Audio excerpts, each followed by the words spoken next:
로마서 1장 28절에서 31절입니다. 제가 봉독하겠습니다.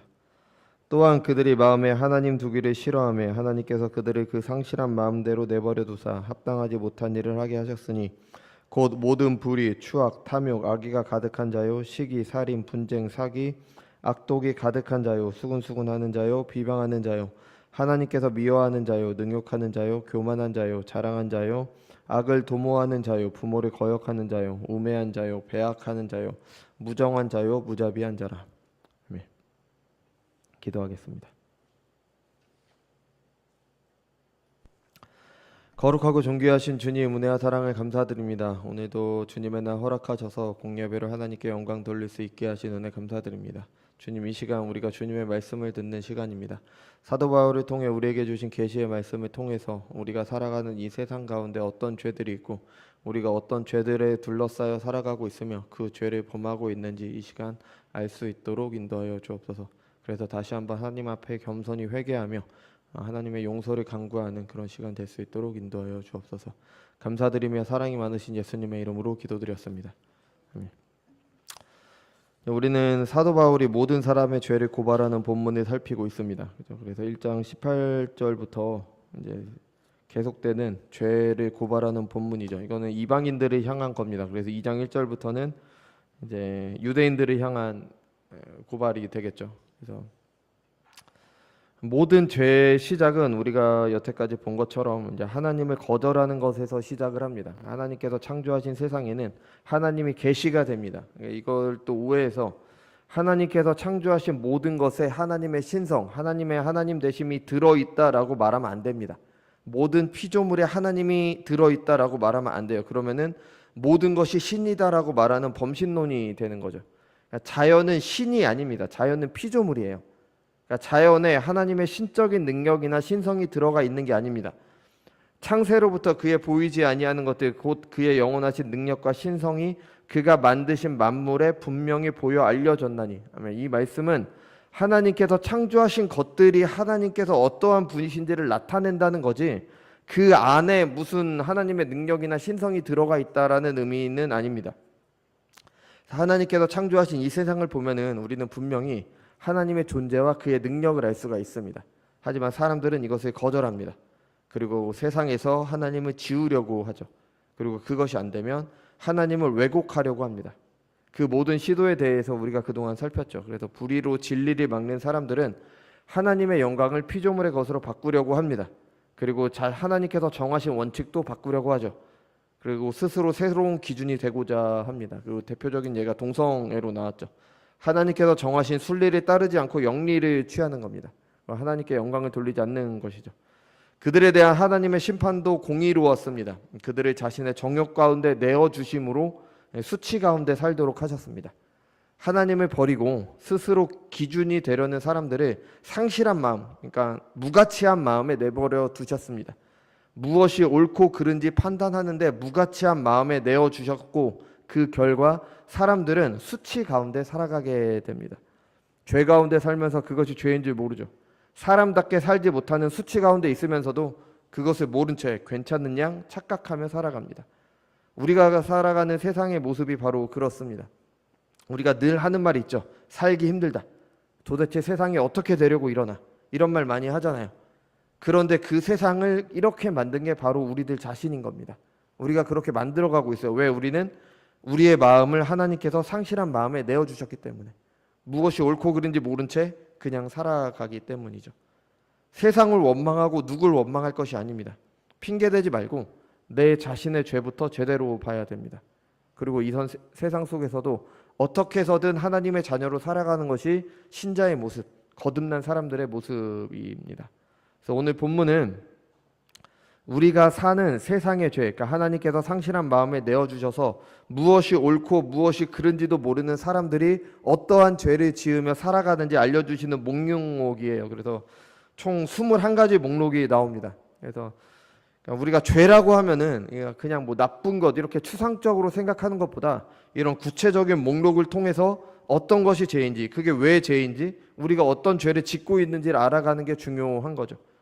그래서 이걸 통해서 어떻게 살펴볼 거냐면 이 나열된 죄의 목록이 어떤 의미인지, 그리고 성경에는 어떤 예가 있는지, 그리고 그것이 우리의 삶 가운데 어떻게 나타나는지, 이런 방식으로 살펴갈 것입니다. 그래서 이 시간을 통해서 이 세상에 살기 때문에 당연하다고 생각했던 일들이 죄라는 것을 알고, 신자로서 무엇을 피하고 무엇을 하지 말고 어떻게 살아가야 되는지 이제 같이 생각해 보도록 하겠습니다. 가장 먼저 나오는 악의 덕목은 불의입니다. 불의. 불의는 뭐 한자로 보면은 의롭지 않다라는 의미죠. 그냥 그렇게 번역이 된 거죠. 그럼 의롭다라는 말의 의미는 뭘까요? 의롭다. 여러분, 의롭다라고 생각하면 어떤 말이 가장 먼저 떠오르세요? 의라고 하면 의는 옳다라는 말이죠. 그죠? 주로 옳다라는 의미입니다. 그래서 성경이 말하는 의롭다도 비슷합니다. 근데 기준이 좀 다를 뿐이죠. 성경이 말하는 의롭다의 가장 기본적인 의미는 하나님과 바른 관계에 있다는 겁니다. 하나님과 바른 관계에 있을 때 그 사람은 의로운 사람. 우리가 그리스도의 보혈을 통해서 의롭다 칭함을 받잖아요. 하나님과 바른 관계에 있는 것으로 칭해 주신 거죠. 하나님과 올바른 관계에 있는 것이 바로 의입니다. 그럼 불의는 하나님과 올바른 관계에 있지 못한 게 바로 불의가 되는 거죠. 하나님과 올바른 관계는 뭘까요, 그럼? 우리가 하나님과 올바른 관계에 있다는 건 뭘까요? 하나님과 우리가 어떤 관계죠? 하나님은 우리의 창조주이십니다. 우리를 다스리는 왕이십니다. 그럼 우리는 어떻게 하면 돼요? 하나님께 순종하는 겁니다. 왕으로 모시는 거죠.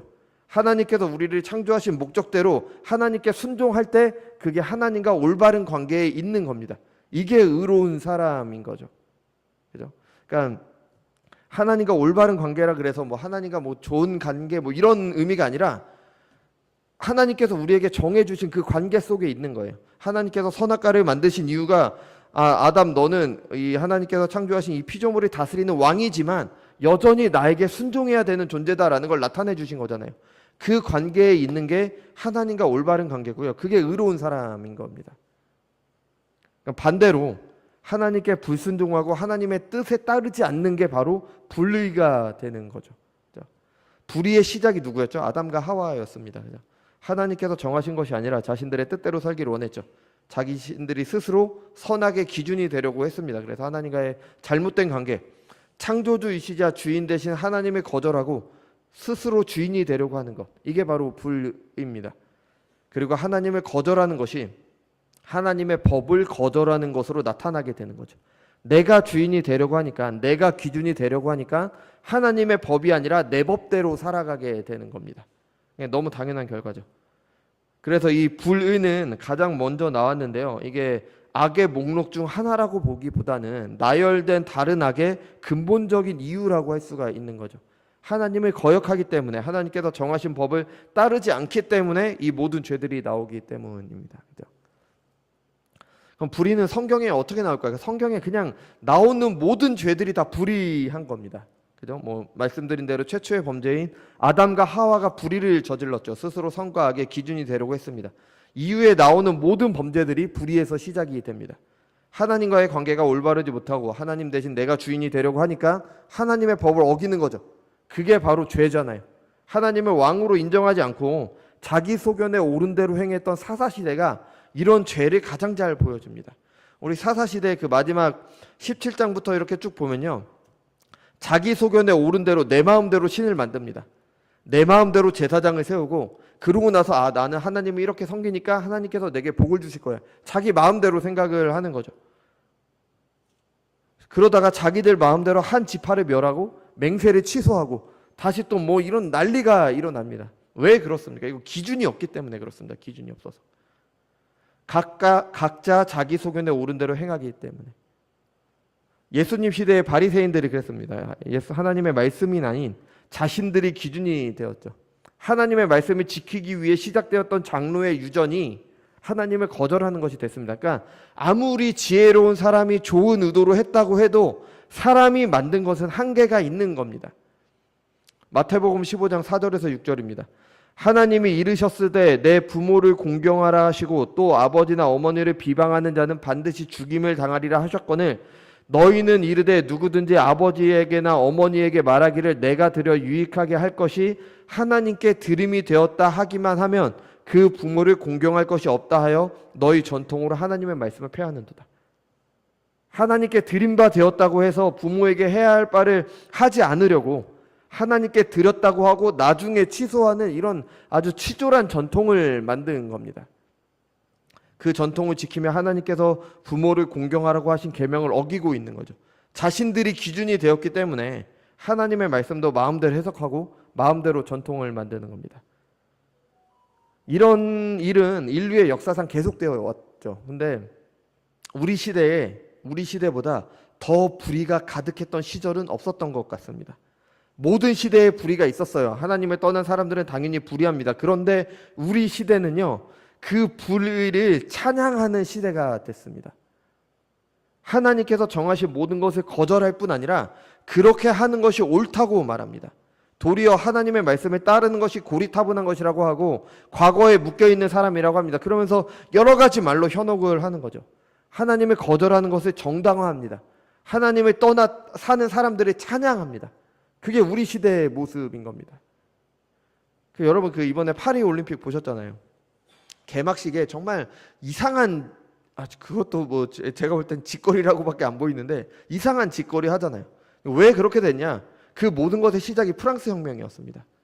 프랑스 혁명이 그 독재에서 벗어나자 뭐 이런 건 좋습니다. 이런 건 좋지만 모든 것으로부터의 자유를 말했습니다. 사람은 모든 것으로부터 자유해야 된다. 신에서부터 벗어나자.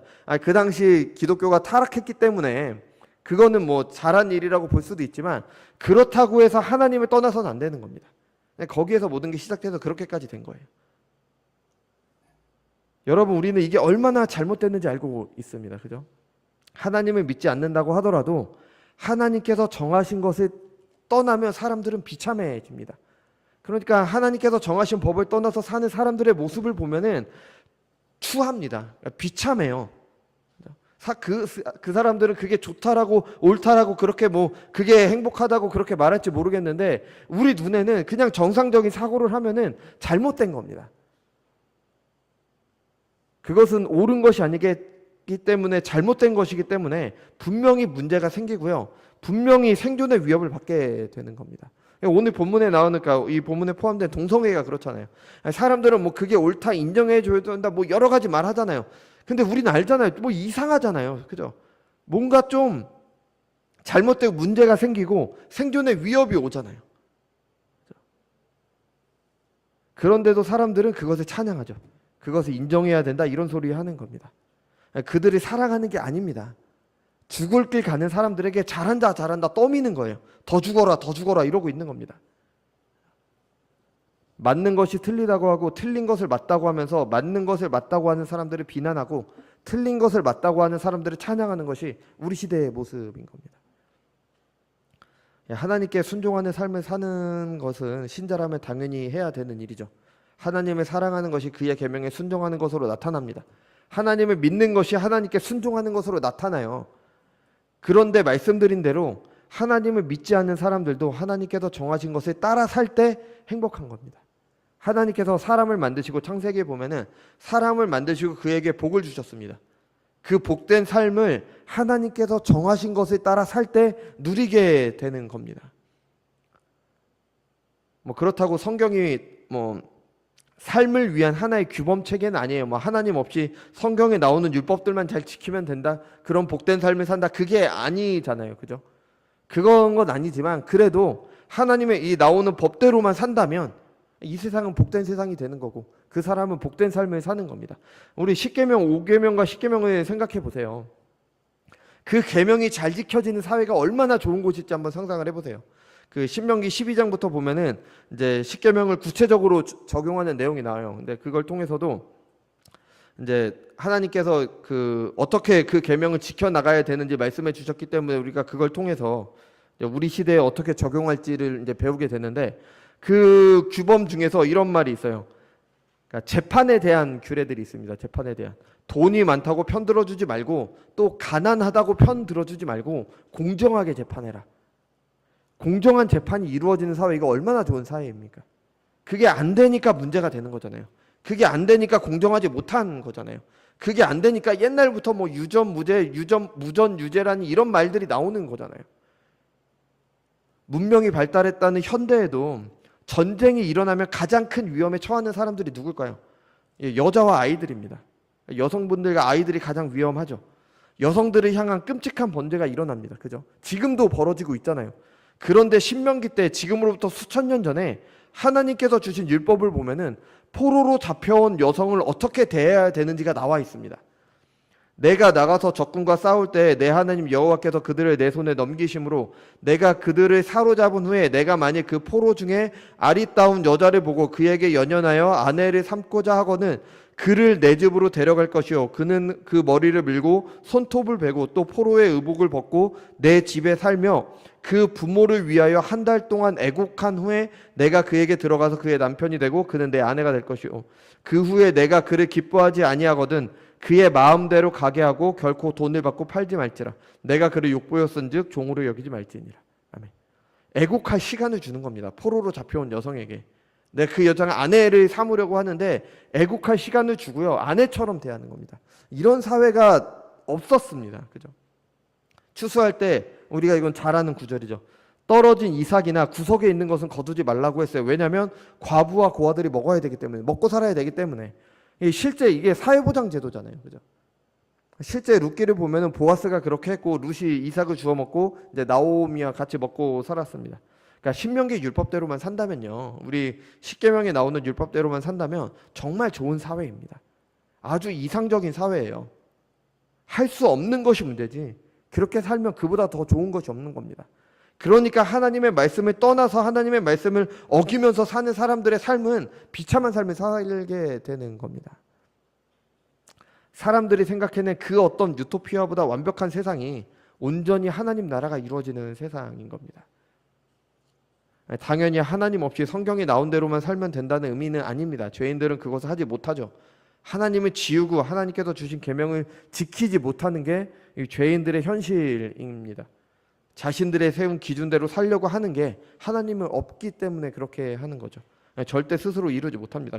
그렇지만 우리가 분명히 알아야 되는 거는 하나님의 말씀대로 사는 나라가 얼마나 좋은 곳인지, 그러니까 불의한 사람들은 이 좋은 나라를 걷어차고 비참한 삶을 스스로 선택하고 있다는 걸 알아야 되는 겁니다. 이것이 불의를 진리로 맡고 있는 사람들의 비참함인 겁니다. 우리는 신자니까 당연히 하나님의 말씀대로 살려고 합니다. 왜냐하면 하나님을 사랑하기 때문에. 또 하나님께서 허락하신 복된 하나님 나라를 살기를 원하죠. 이건 너무나 당연한 겁니다. 근데 그렇게 못하는 이유가 있죠. 뭐냐면 우리가 불의한 세상 속에 살기 때문에 우리도 그 불의에 익숙하다는 겁니다. 우리도 불의한 세상 속에서 살기 때문에 늘 내 기준대로 살고자 하는 마음이 있습니다. 하나님을 거역하고자 하는 마음이 있죠. 이거 말고 근데 한 가지 문제가 더 있어요. 이거는 다른 불신자들도 마찬가지고 모든 문제가 있는데 너무 정보가 많다는 겁니다. 정보를 얻을 수 있는 방법이 정말 많아요. 뭐 책, 텔레비전, 라디오, 뭐 다른 사람들 너무 많아요. 그리고 우리가 자주 사용하는 인터넷이 보급된 이후에 온 세계의 정보를 거의 실시간으로 얻을 수가 있잖아요. 그죠? 정보는 정말 많습니다. 당연히 좋은 점도 있죠. 사람들은 과거와 비교할 수 없을 정도로 많은 정보를 얻을 수가 있어요. 그런데 정보가 많다는 것이 곧 그게 나의 지식이 된다라는 의미는 아닙니다. 아무리 정보가 많아도 진리를 더 알기 어려운 세상이 됐습니다. 다른 것은 둘째치고 기독교 진리를 그렇죠. 우리가 뭐 요즘 자주 보는 유튜브만 봐도 엄청나게 많은 영상들이 올라와요. 다 자신들이 옳대요. 다 자기 말이 맞대요. 또 보면은 다 비슷비슷한 말을 하는 것 같기도 합니다. 같은 용어를 사용하니까. 얼마나 영상을 잘 찍고 편집을 잘하는지 신뢰가 가는 것들도 있죠. 그렇게 많은 정보가 있기 때문에 무엇이 옳은지 알기가 더 어렵습니다. 뭐 예를 들면 얼마 전까지 메타버스 말 많았잖아요. 그죠? 그래서 뭐 코로나 시기를 거치면서도 교회 내에서 메타버스 교회를 세워야 된다. 온라인 교회를 세워야 된다. 뭐 말은 거창하게 메타버스 교회인데 실상은 온라인 상에서 내 캐릭터가 예배를 드리는 거잖아요. 그거잖아요. 메타버스가 결국에는. 편리하죠. 내가 어디에 있든지 온라인에 접속만 하면 되니까. 뭐 이런 교회가 옳다. 나아갈 방향이다. 발달된 과학기술에 따라 교회가 변해야 된다. 그럴듯합니다. 이런 얘기가 되게 많았어요. 그래서 교회 안에 어느 정도 말이 나왔고 그렇게 하는 시도들이 있었습니다. 근데 여러분, 이 메타버스 교회는 있을 수가 없습니다. 성경과 맞지 않아요. 엄밀하게 말하면 메타버스는 우리가 존재하는 우주 말고 또 다른 우주가 있다라는 게 원래 개념이잖아요. 그죠? 근데 소설이나 영화에서나 나오는 거지 이 메타버스 교회라는 말 자체가 잘못됐어요. 그냥 온라인 교회인 겁니다. 온라인 교회. 사람들이 만들어낸 가상 공간에서 예배를 드리는 거죠. 다른 우주가 아니라 가상 공간을 만든 것뿐입니다. 근데 여러분 온라인 교회가 교회일 수가 없습니다. 우리가 독서 모임에서 교회의 재발견 이거 읽었잖아요. 이거 정말 좋은 책입니다. 교회에 대해서 정말 잘 알려줘요. 그 책만 읽어봐도 이런 교회가 될 수 없다는 걸 분명히 알 수 있어요. 근데 그걸 목회자가 쓴 게 아니에요. 그냥 일반 평신도 사역자가 쓰신 책입니다. 그 책에서 이런 내용이 있죠. 때로는 옆 사람이 불편할 수도 있어요. 아니, 내 마음에 딱 드는 사람만 교회 안에 있는 게 아니잖아요. 그죠? 내가 싫어하는 사람이 있을 수도 있고 나랑 성향이 안 맞는 사람들도 있어요. 그럼에도 하나님께서 우리 모두를 통해서 하나의 교회를 이루도록 하셨습니다. 그러니까 불편한 그 관계 속에서도 성도의 교제가 이루어져야 되는 겁니다. 그 불편한 관계 속에서도 그 교제를 통해서 우리의 믿음이 자라도록 하신 거예요. 교회 안에는 성도의 교제가 있어야 됩니다. 나 혼자서는 안 됩니다. 하나님께서 분명히 교회로 우리를 부르셨습니다. 공동체로 우리를 부르셨어요. 근데 그 공동체는 온라인상에서만 이루어질 수가 없어요. 교제가 이루어지지 않습니다. 아무리 해도 우리가 직접 만나서 얘기하고 서로의 가정사를 알고 서로의 무슨 문제를 알고 서로 잘못된 길로 가면 서로 권면을 해주고 이런 거는 만나서만이 가능한 겁니다. 이런 게 교회 안에서 이루어져야 되는 겁니다. 얼마 전에 이제 한 청년이 군대를 갔잖아요. 그죠? 그 청년 아버님께서 저한테 그 청년의 사진을 저한테 보내주셨어요. 군대에 있는 사진이. 교회가 그래야 되는 겁니다. 가족이에요, 가족. 그러니까 무슨 일이 있으면 서로 알아야 되고요. 이게 너무나 당연한 거예요. 물론 제가 그 어른들을 대하거나 사람들을 잘 대할 줄 몰라서 잘못할 수도 있어요. 뭐 제가 뭐 실수를 할 수도 있고 제가 능숙하지 못하기 때문에 뭐 대답도 제대로 못할 수도 있고 그럽니다. 그럼에도 불구하고 우리는 가족이니까 서로 알아야 되는 겁니다. 이게 교회예요. 아니 큰 교회에서는 불가능하잖아요. 이런 거 안 되잖아요. 뭐 몇천 명씩 모이는데 이게 가능한가요? 안 되잖아요. 우리 많지 않잖아요. 그러니까 우리끼리는 가족처럼 돼야 되는 겁니다. 이게 교회인 거죠. 이게 교제. 이게 이런 교제가 있어야 되는 거죠. 뭐 제가 뭐 제대로 못하는 그런 잘못이 있겠지만 그래도 우리 이제 무슨 일 있으면 서로 알리고 그렇게 성도의 교제가 있었으면 좋겠습니다. 그래서 우리는 공동체로 이제 이루어져 가야 되는 겁니다. 우리 하나님의 말씀대로 살아야 되잖아요. 근데 그것을 제대로 전해주고 그것에 순종하는 삶이 무엇인지 알려주고 잘못된 길로 가면 권면해줄 공동체가 필요한 거죠. 여러분 이거는 예배 시간에 설교만으로는 힘듭니다. 물론 설교 시간에 설교를 들으면 이제 그때는 알 수 있죠. 그리고 그렇게 살아야겠다라는 생각을 할 수도 있습니다. 근데 참 감사한 일이죠. 그렇게 변화시키는 힘은 오직 하나님의 말씀을 통해 일하시는 성령의 능력으로만 가능한 거죠. 그런데 그 마음의 변화를 실제로 살도록 하시기 위해 우리에게 교회를 허락하신 겁니다. 우리는 교회 안에서 서로 교제를 통해서 그 삶을 살아나가는 겁니다.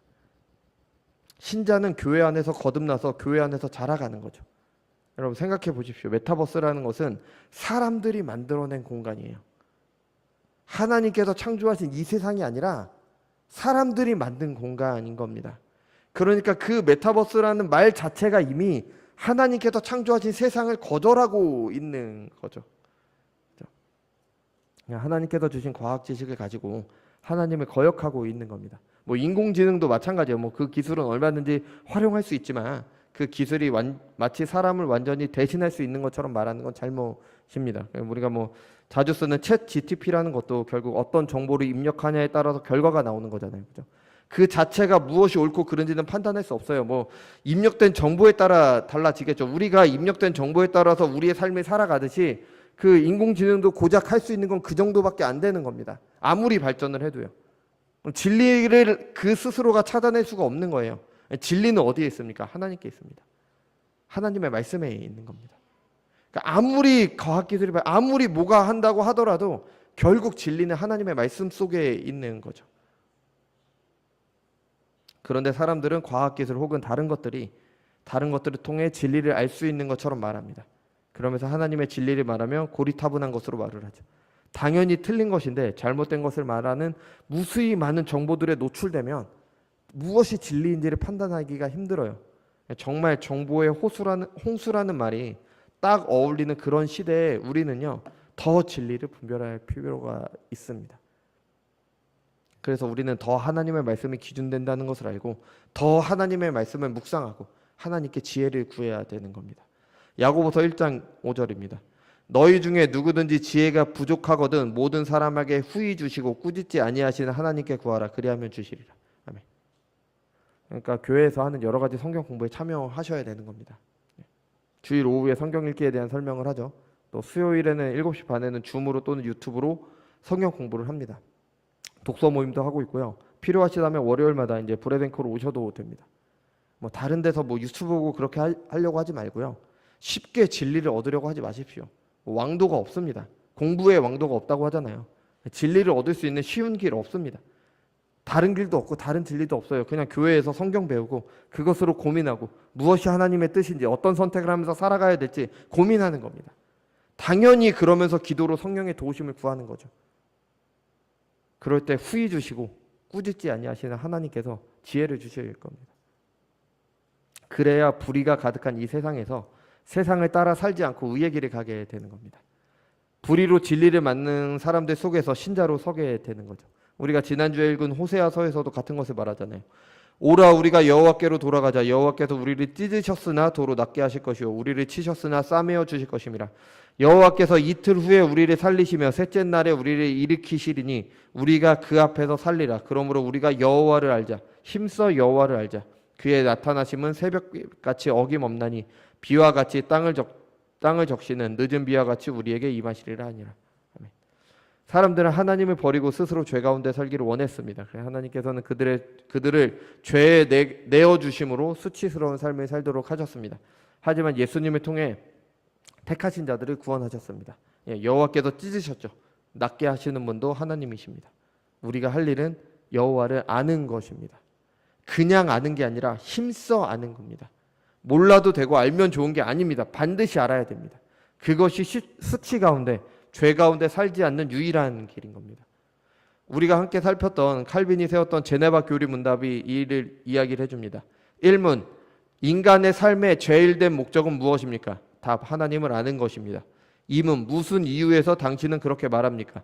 답, 하나님은 우리들 가운데서 영광을 받으시기 위하여 우리를 지으시고 세상에 살게 하신 것이기 때문입니다. 또 하나님은 우리의 삶의 근원이시기 때문에 우리가 하나님의 영광을 위해 삶을 살아가는 것은 당연한 일입니다. 3문, 그러면 인간에게 있어 최상의 행복은 무엇입니까? 답, 위와 같습니다. 하나님을 아는 것이 인간의 삶의 목적이며 최상의 행복인 겁니다. 이렇게 살지 않는 모든 것이 바로 불의인 거죠. 여태까지 불의를 살폈고 이제 두 번째는 이제 추악입니다. 추악. 성경 번역본 중에 킹 제임스 버전이라는 버전이 있어요. 이게 1600년대 영국 왕의 명령으로 이제 번역이 된 건데 우리나라에서는 이것을 다시 번역해서 흠정역이라는 번역본이 있습니다. 한 번쯤 다 들어보셨을 텐데, 근데 어떤 분들은 흠정역, 그러니까 이 킹 제임스 버전만 무오하다, 오류가 없다, 이것만 성경이다, 그렇게 말하시는 분이 계십니다. 근데 훌륭한 역본이에요. 잘 번역이 됐습니다. 근데 모든 번역본이 그렇듯 한계가 있습니다. 그죠?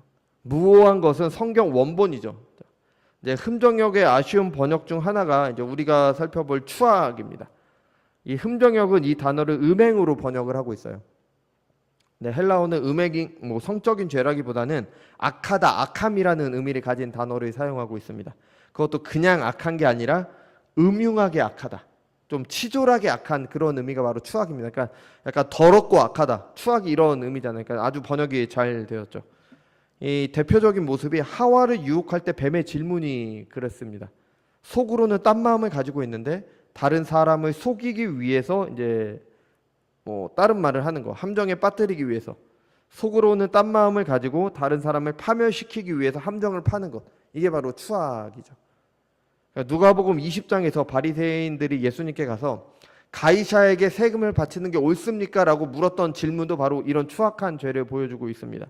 속마음을 감추고 아닌 척하면서 함정에 빠뜨리는 거죠. 요한복음 11장에서 대제사장 가야바가 한 사람이 백성을 위하여 죽어서 온 민족이 망하지 않게 되는 것이 너희에게 유익한 줄을 생각하지 아니하는도다라고 말을 했어요. 이게 뭐냐면 예수님이 죽어서 우리 유대인들이 유익하지 않냐? 그러니까 예수님을 죽여야 된다 그 얘기를 하는 거죠.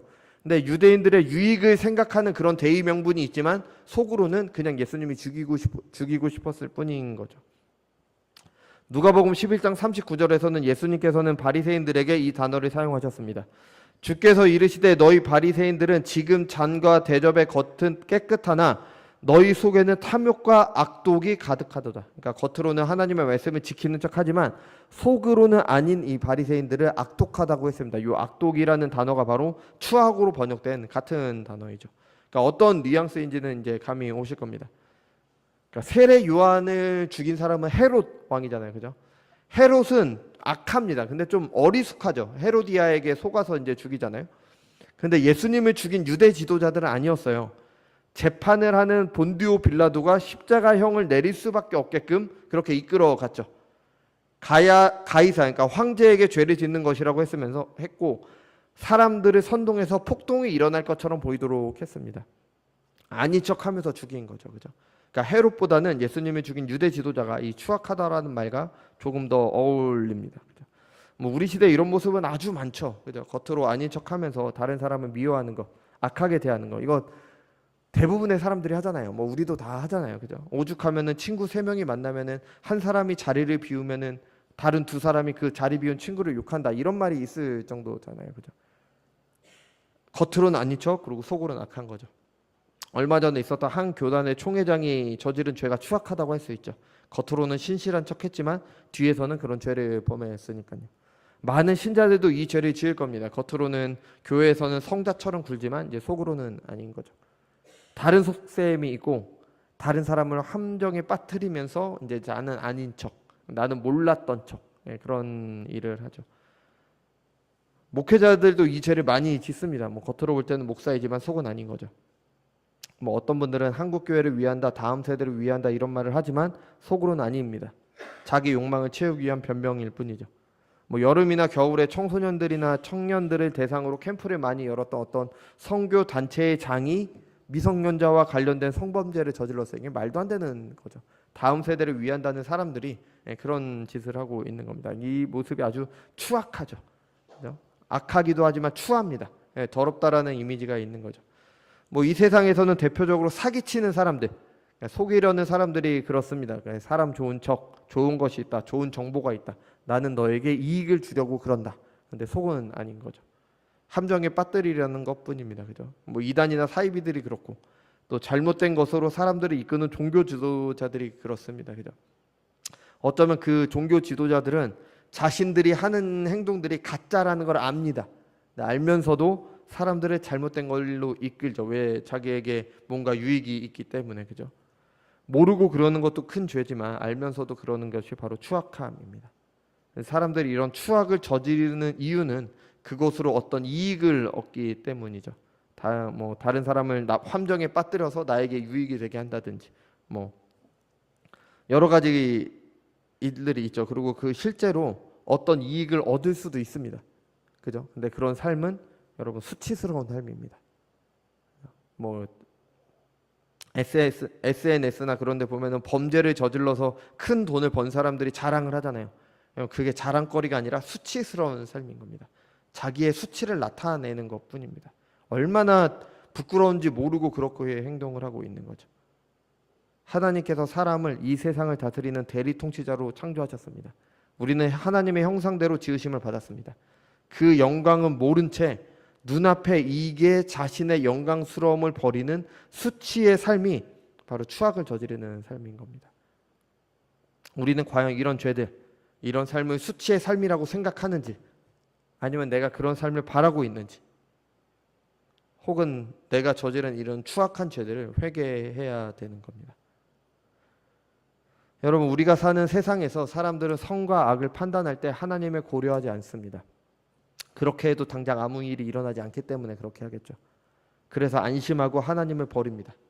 네, 여러분, 성경은 그것이 형통이 아니라 심판이라고 말을 하고 있습니다. 우리는 이 모든 것을 하나님께서 주신 계시를 통해서 아는 사람들입니다. 하나님을 순종하지 않는데 하나님을 거역하는데, 하나님을 예배하지 않고 예배하는 삶을 살지 않는데 나에게 아무 일도 없다? 안심할 게 아닙니다. 우리는 두려워해야 되는 겁니다. 나를 죄에게 내어주신 겁니다. 그래서 수치 가운데 살도록 하신 겁니다. 그리고 그 결과 우리가 어떤 삶을 살고 있는지 우리가 사는 세상에 대해서 오늘 살펴봤습니다. 그리고 앞으로도 이런 죄의 목욕들을 계속 살필 겁니다. 먼저 우리가 살고 있는 지금의 현실이 얼마나 하나님을 거역하고 있는 것인지를 봐야 되는 겁니다. 이런 세상 풍조를 따라 살면은 하나님을 거역할 수밖에 없다는 것을 깨닫게 되어야 됩니다. 그리고 그런 세상 속에 살아가는 내 죄를 알아야 되는 거죠. 다른 사람을 판단하기 위한 게 아닙니다. 다른 사람 보지 말고 나를 보는 겁니다. 뭐 저 목사는, 저 장로는, 저 집사는 어쩌고 저쩌고 이거 교회에서 하지 마십시오. 내 죄를 보십시오. 내 죄. 내 죄가 훨씬 더 큽니다. 내 죄 보라고 주신 계시인 겁니다. 하나님의 말씀을 듣는 이 시간에는 다른 사람들이 속이는 가면은 내려놓고 말씀 앞에 벌거벗은 채로 솔직하게 내 죄를 보시기 바랍니다. 제가 앞에 나가서 죄를 고백해라 그런 말 하는 것도 아니라 그냥 속으로 내 죄가 어떤 것이 있는지 솔직하게 하나님의 말씀 앞에 내어놓으면 되는 겁니다. 그러고 하나님께 회개하고 돌아가면 되는 거예요. 애써 감추지 말고 솔직한 고백으로 하나님께 회개하시기 바랍니다. 그리고 하나님의 은혜를 구하며 하나님의 뜻대로 살기 위해 하나님의 말씀을 배우고 도움을 구하는 기도를 하시기 바랍니다. 여러분, 이게 로또에 당첨되는 것보다 더 소중하고 더 급하고 더 중요한 일인 겁니다. 우리가 바라는 그 어떤 소원보다도 중요한 게 바로 이 일인 겁니다. 하나님께서 이 시간들을 통해 우리에게 이런 은혜를 허락하시기 바랍니다. 기도하겠습니다.